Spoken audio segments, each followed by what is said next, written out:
दरम्यान 28 जानेवारीला अजित पवारांच्या विमान रनवे 11च्या ठिकाणी अपघात झाला।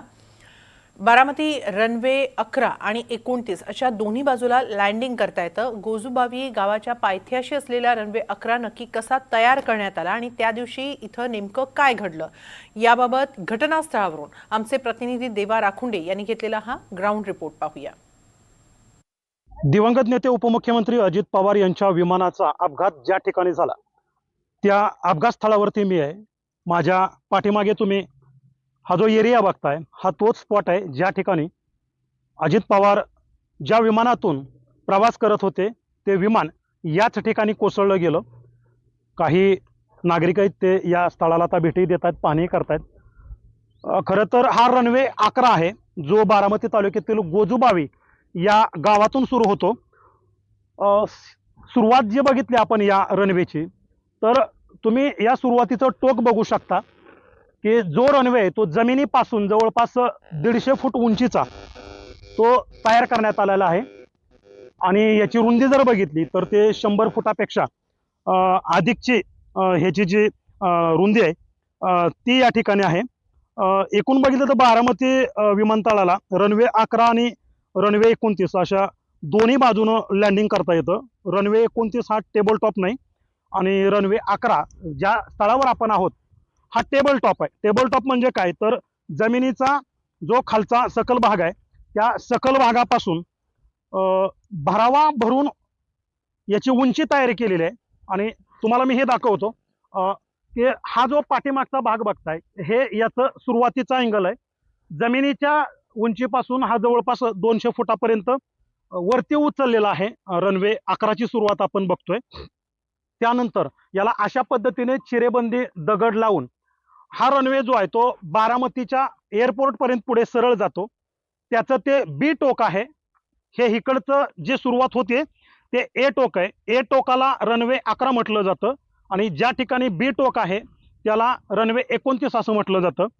या एअरपोर्टला दोन्ही बाजूनी विमानांना लँडिंग करता येतं। जर 11 वरून लँडिंग शक्य नसेल तर 29 वरून लँडिंग करता येतं आणि यापूर्वी असे लँडिंग झालेले आहेत।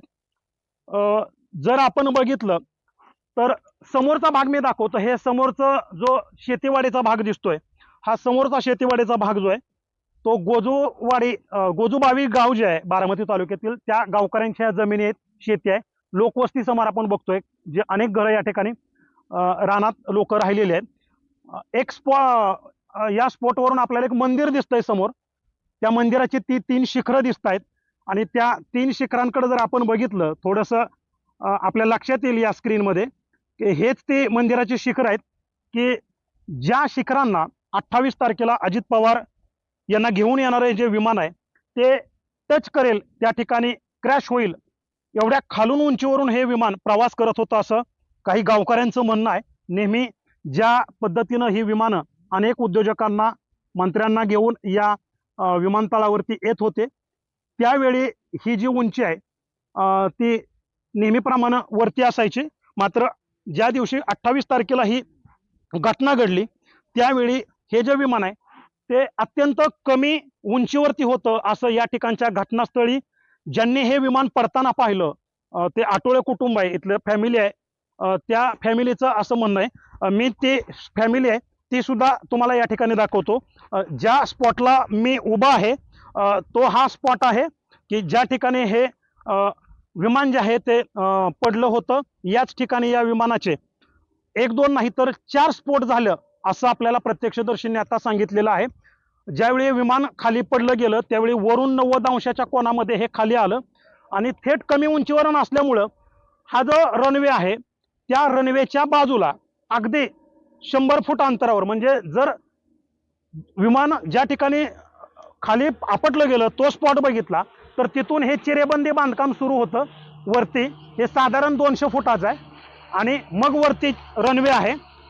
विमान रनवेवरती लँडिंग न होता ते थेट बाजूला आलं आणि वरूनच 90 अंशामध्ये ते क्रॉस झालं आणि थेट येऊन या ठिकाणी पुढच्या तोंडावर ते आपटलं असं इथल्या प्रत्यक्षदर्शींचं म्हणणं आहे। ज्या आटोळे कुटुंबांनी आपल्याला या ठिकाणची आपबीती सांगितली त्यांची वस्ती मी तुम्हाला दाखवतो। ज्या स्पॉटला उभा आहे माझ्या या डाव्या हाताला हे समोरचं घर जे तुम्ही बघताय ही वाहनं उभा राहिलेत आणि हे समोरची लोकवस्ती आहे. याच ठिकाणी हे आटोळे कुटुंब होतं. ज्यावेळी या सकाळची वेळ होती त्या महिला या ठिकाणी बाहेर होत्या. हे विमान येतंय नेहमीपेक्षा वेगळ्या कर्कश आवाजात येतंय. त्याचा आवाज खूप वेगळा आहे आणि काहीतरी घडणार आहे याची चाहूल कुठेतरी या लोकांना लागली होती. आणि त्यांनी डोळ्यांनी बघितलं की विमान वरून 90 अंशामध्ये डायरेक्ट वाकडं होऊन खाली आलं आणि आल्या आल्या थेट जमिनीवरती ते आपटलं गेलं. कोणाचं तरी विमान पडलंय आणि आता आपण मदतीला धावलं पाहिजे अशा पद्धतीची त्यांची भावना तयार झाली आणि त्या ठिकाणी असणारे आटोळे कुटुंबातील काही व्यक्ती या ठिकाणी धावत आल्या. आर्यन आटोळे नावाचा मुलगा या ठिकाणी पोहोचला. त्याचं असं म्हणणं आहे की ही घटना घडल्यानंतर केवळ 5 ते 10 सेकंदाच्या आत मी पळत या ठिकाणी धावत पोहोचलो. हे बघा आता हे एक विमान आलेलं हे शिकाऊ विमान आहे. हे ज्या पद्धतीनं आलं आपण बघतोय विमान आणि खालचे रनवे याच्यामध्ये जवळपास 50 फुटाचं अंतर आहे आणि मग पुढे जाऊन ते रनवेवरती लँडिंग हळूहळू होईल. सुरुवातीला ते डायरेक्टली जिथून 11 नंबरचा रनवे सुरू होतो त्या ठिकाणी त्यांनी लँडिंग केलेलं नाही.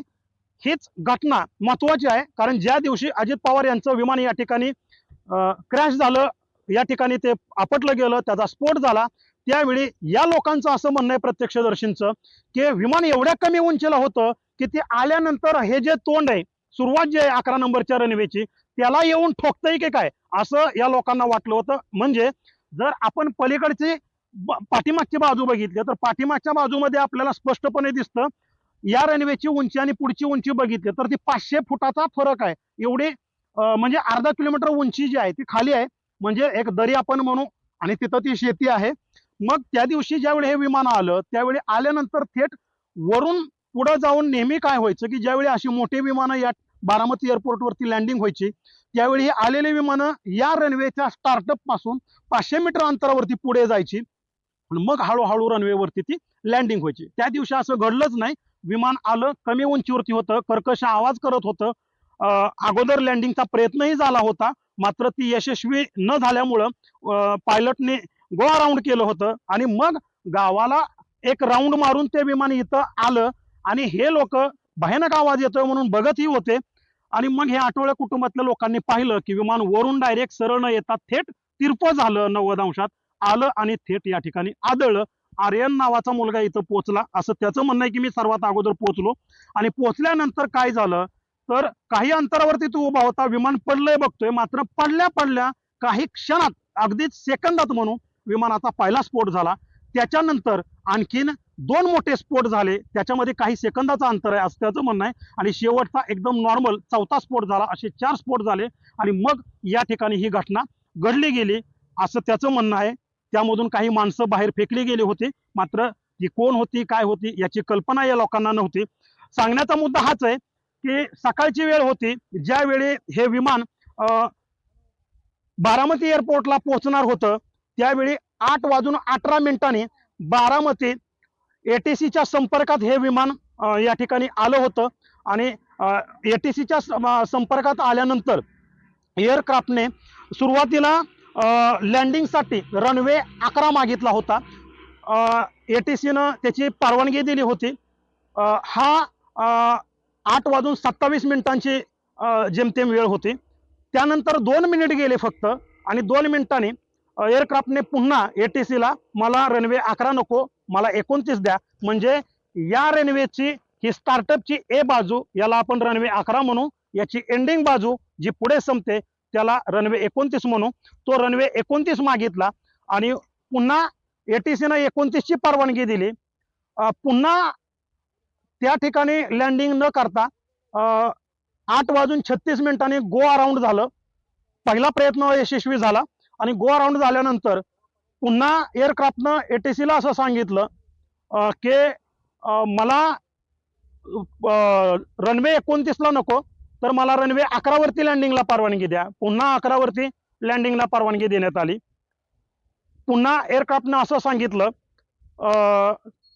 की 11ला मला दृश्यमानता कमी आहे मी 29 वरती रनवेच्या 29ला लेफ्टला जोडला जातोय. पुन्हा तिकडे परवानगी देण्यात आली म्हणजे रनवे 29ला 2 वेळा परवानगी देण्यात आल्या की तुम्ही इथे लँडिंग होऊ शकता. त्यानंतर पुन्हा मार्ग बदलला गेला आणि पुन्हा एअरक्राफ्टकडून असं सांगण्यात आलं की मला आता रनवे 11 जो आहे तो स्पष्टपणे दिसतोय आणि मी त्या ठिकाणी लँडिंग होतोय. ही 8:44 ची मुवमेंट होती, 43:44 ची, आणि काही क्षणामध्ये हे विमान जे आहे ते या ठिकाणी लँडिंग न होता थेट रनवे सोडून बाजूला या माळरानावरती आपटलं गेलं आणि याच ठिकाणी या विमानाचा ब्लास्ट झाला. रोहित पवार यांनी जे केलेले आरोप आहेत त्या आरोपांना आता शासनाकडून जे कोणते आरोप खोडण्यासाठी माहिती पुरवली जाते हे पाहणं महत्वाचं असणार आहे. शिवाय 2 वेळा रनवे 29 देऊन देखील रनवे 11 वरतीच उतरवण्याचा हट्ट का धरण्यात आला, या सर्व प्रश्नांची उत्तरं जी आहेत ते आता मिळणं अपेक्षित आहे. देवा राखुंडे, NDTV मराठी, बारामती.